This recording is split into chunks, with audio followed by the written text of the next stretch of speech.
নমস্কার দর্শক বন্ধুরা, রেস স্পোর্টস এর পর্দা আপনাদের সকলকে স্বাগত জানাচ্ছি আরো একবার। এবং কিছুক্ষণ আগে আমরা একটা আপডেট পেয়েছি যেটা শুনে অনেক ফুটবল প্রেমীদের ভালো লাগতে পারে।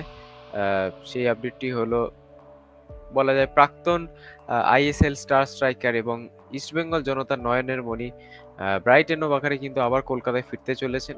এবং এইবার ক্লাবটির নাম ইস্টবেঙ্গল না, এবার ক্লাবটির নাম ডায়মন্ড হারবার।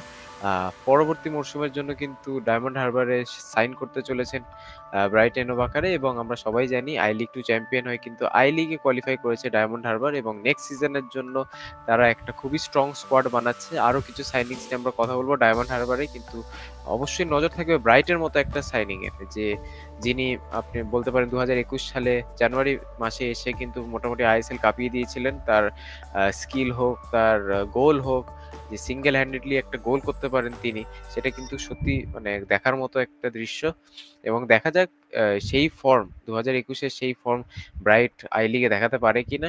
অবশ্যই ব্রাইটের আরো ডিটেলে কথা বলবো। যেমন ব্রাইটের লাস্ট ক্লাব কিন্তু ছিল আল বিদ্যা এসসি, কাতারি সেকেন্ড ডিভিশনের ক্লাব আল বিদ্যা। সেখানে কিন্তু তিনি 21টি ম্যাচে 8টি গোল এবং 5টি অ্যাসিস্ট করেন, মোটামুটি একটা ভালো স্ট্যাট বলাই যায়। কিন্তু একটা কনসার্নও থাকবে এটা ব্রাইটের ফ্যান্স বা ডায়মন্ড হারবার ফ্যান্সদের জন্য, যেটা হচ্ছে ব্রাইট কিন্তু কোনো মরশুমে একটা ক্লাবে বেশি দিন খেলে না বা বেশি ম্যাচ খেলে না। তারপরে কিন্তু ব্রাইট মোটামুটি ক্লাব চেঞ্জ করে। এটা একটা কনসার্নিং বিষয় অবশ্যই, কারণ এর একটা বিহেভিয়ারাল ফ্যাক্টর হতে পারে বিহেভিয়ার নিয়ে। কিন্তু যা শোনা যাচ্ছে বা যা মনে হচ্ছে, ব্রাইটের সাইনিংটা অবশ্যই একটা খুবই আই লিগের স্ট্যান্ডার্ডে খুবই হাই বাজেট একটা সাইনিং এবং ভালো সাইনিং।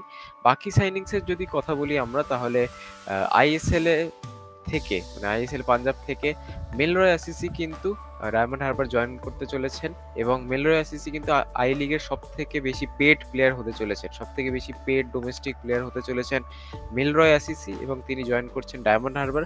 তার সাথে সাথে কিন্তু নর্থ ইস্ট ইউনাইটেডের এক্স গোলকিপার মিরশাদ মিকেও কিন্তু জয়েন করতে চলেছে ডায়মন্ড হারবার। তাহলে আমরা দেখতেই পাচ্ছি যে আইএসএল এক্স আইএসএল স্টার্স নিয়ে কিন্তু একটা স্কোয়াড বানাতে চাইছে ডায়মন্ড হারবার, এবং সেই কাজে কিন্তু অনেকটাই এগিয়েছে তারা আপাতত। আর যদি আরো কিছু আপডেট দিতে হয় তাহলে আপনাদের দিদি, যেমন কিছু কিছু রিউমার্স ছিল ডায়মন্ড হারবারকে নিয়ে, যেমন সোনি নডি নাকি ডায়মন্ড হারবার সাথে কথা বলছিল বা ডায়মন্ড হারবার জয়েন করতে পারে। এই নিয়ে আমাদের আপডেট নেই, এটা আমরা টপ সোর্সেস থেকে ভেরিফাই করেই বলছি যে সোনি নোডের রিউমারটা পুরোটাই ফেক ছিল।